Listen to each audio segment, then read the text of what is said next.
গাঁজা গাছ কাটা নিধনযোগ্য অভিযান জেলা পুলিশের। গাঁজা গাছ কেটে আগুন ধরিয়ে দিল পুলিশ। দিনের পর দিন গাঁজা নেশায় আসক্ত হয়ে অসামাজিক কাজকর্ম বেড়েই চলেছে এলাকায়। গ্রামে দেদার চাষ হচ্ছে গাঁজার, সে খবর পেয়ে অভিযানে নামলো আলিপুরদুয়ার জেলার পুলিশ। অবৈধ গাঁজা গাছের নিধন অভিযান চালিয়ে প্রচুর পরিমাণে গাছ কেটে আগুন ধরালো পুলিশ। আলিপুরদুয়ার জেলার কুমারগ্রাম থানার অন্তর্গত কামাখ্যাগুড়ি ফাঁড়ির পুলিশ বুধবার সংশ্লিষ্ট পুলিশ ফাঁড়ি এলাকার বিভিন্ন জায়গায় অভিযান চালালো। পুলিশ সূত্রে জানা গিয়েছে, এদিন কয়েক লক্ষ টাকার গাঁজা গাছ কেটে আগুন ধরিয়ে পুড়িয়ে দেওয়া হয়েছে। অবৈধ গাঁজা চাষের বিরুদ্ধে অভিযানে নেতৃত্ব দেন এবং অবৈধ গাঁজা গাছের বিরুদ্ধে তাই আইনানুগ ব্যবস্থা নেওয়ার পরিকল্পনা করেছে পুলিশ, এমনটাই পুলিশ সূত্রে খবর। এবং অবৈধ গাঁজা চাষের বিরুদ্ধে এই ধরনের অভিযান লাগাতার চলবে বলেই জানান কামাখ্যাগুড়ি পুলিশ ফাঁড়ি ইনচার্জ প্রদীপ মণ্ডল। আলিপুরদুয়ার কুমারগ্রাম থেকে নিমাই চাঁদের রিপোর্ট, BCN বাংলা।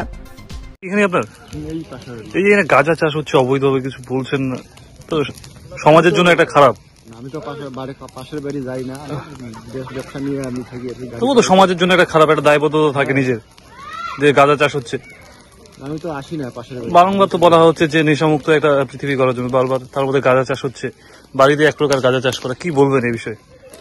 এটা তো সমাজের পক্ষে খারাপ, এটা তো সবাই জানে, সব দিক দিয়েই নেশা জাতীয় জিনিস খারাপ। তার সত্ত্বেও যে মাঝে মাঝে করে অনেকেই। কি নাম আপনার? আমার নাম অজয় রায়। না করবেন এই এলাকায় গাঁজা চাষ করে পরবর্তীতে? এই এলাকায় তো দেখি না পাশাপাশি বাড়িতে, এখন এই পাশের বাড়িতে আছে, আমি তো যাই না পাশের বাড়িতে।